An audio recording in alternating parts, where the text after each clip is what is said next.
It's all or nothing. It's all or nothing.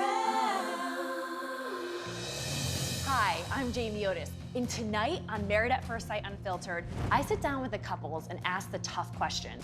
We'll get into the ups and downs, for better or worse, and find out what it was really like to marry a complete stranger.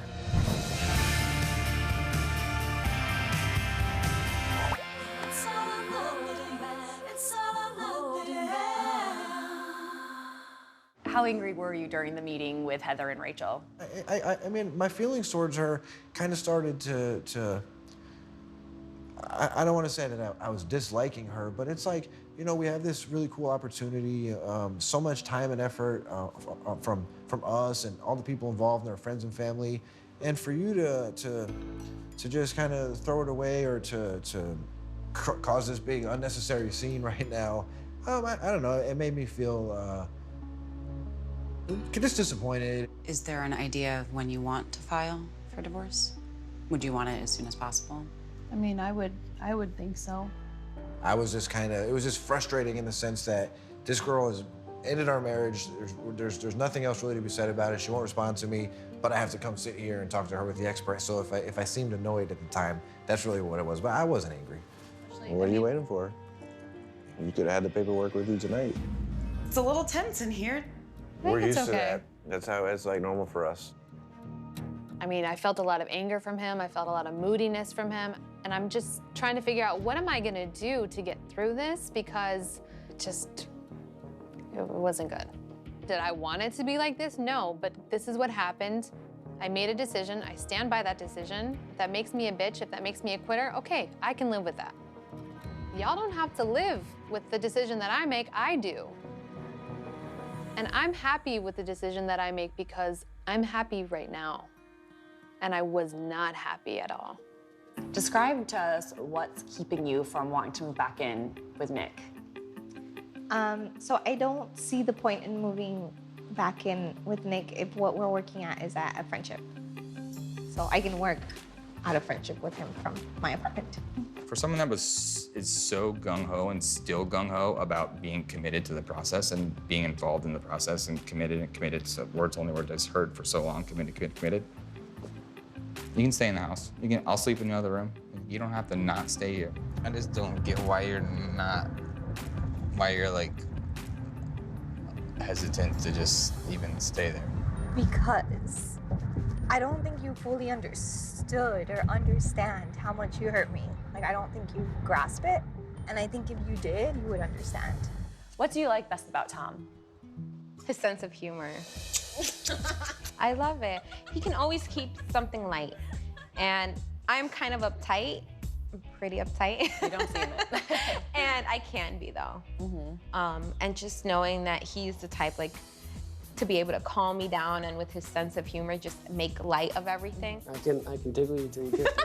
I can get. Don't Kiss me, kiss me, kiss me, kiss me, kiss me. There you go. See, that's how I work. Like, I really do love that about him. I think the one thing I really like about Lillian is that she is really good at making people feel needed. Oh. She's definitely very good at that. Wow, that's so freaking cool. That is a still from one of your surfing videos. Really? Yeah. No one's ever done this for me. Thank you. This is amazing. So do you want to know what Tom said? Of course. Tom said that you have a really great way to make others feel needed and wanted. Aww. I honestly like best about her that she, like, just seeing her, the way that she responds to people and to situations. Being homeless is not easy. I'm calling every day for a bed for a rehab, you understand? There's like a rehab where I work at St. Luke's. I'll give you my number. Like, we literally took in a little girl that was having problems for like 12 hours just because she was like having family problems. And, like, she took her to the house. Like, she just made lasagna the day before, gave her lasagna, like all this stuff. So just to see that side of her is like really That would almost amazing. like make me cry. That's just so selfless and sweet. Yeah. What do you think Sonia thinks is your best quality? She told me that I was like drilling something, and she's like, that's hot that you're drilling. I'm like, oh, really? I'll keep drilling then. Which celebrity couple would you have the most fun doing an imitation of? My name's Donald Trump. I have huge hands, okay? Like, Kanye is so awesome. You are listening throughout Married at First Sight Unfiltered.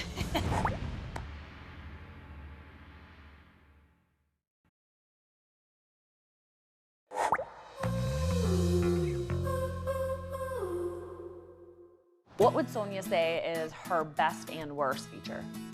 I think she would say her best feature is that she is very emotional outwardly and wears her emotions on her sleeve. And I think her worst feature, I would think, would probably be the fact that sometimes that, in turn, makes her a little bit over-analytical on things. What would you say are your best and worst features? Start off with the worst, I think, is I'm a hard nut to crack. But then once I get cracked, I'm cracked. We see that. I'm not going to be, I can't uncrack me. Sonia cracked your nut. No, and I think it's still a short period of time that we've been doing this, so it's going to take a little bit before she gets to crack my nut. Do you and Tom have pet names for each other yet? No. Well, I call him Baby. Babe. He calls me Lily, Love, but not like an actual, like, oh, my little Care Bear. No, nothing like that. I do have a pet name for Lillian, and it's Riri.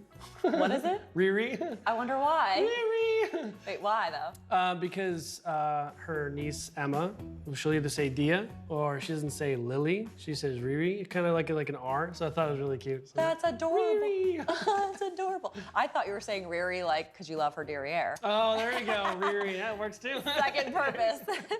To complete this sentence, a great spouse is one who.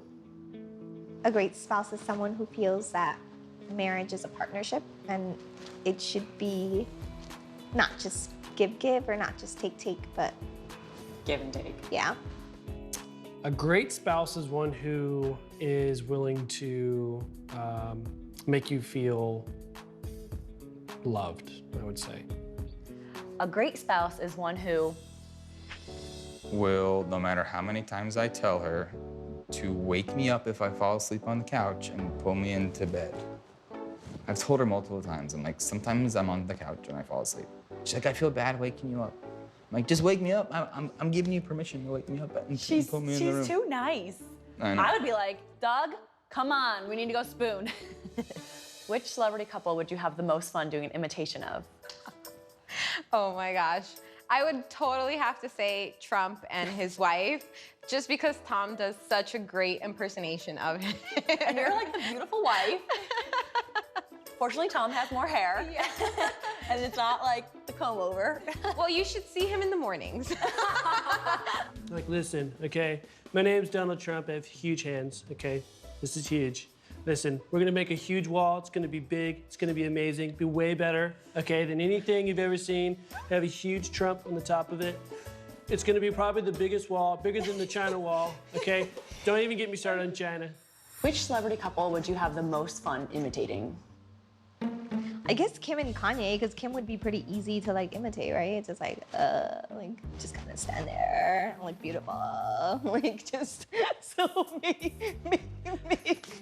that. Can you do that impression again?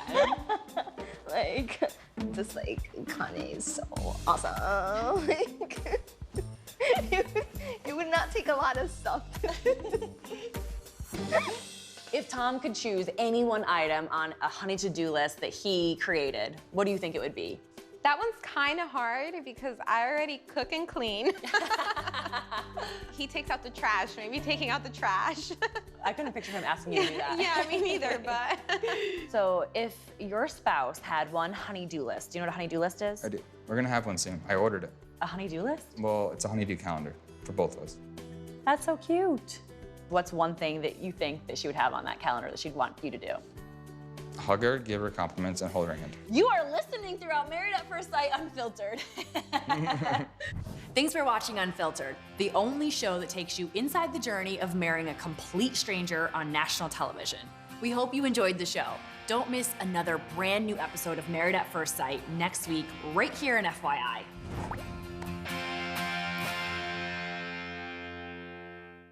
I don't feel like you're a stranger. I know, right? I never pictured getting married to a stranger. You may kiss your bride.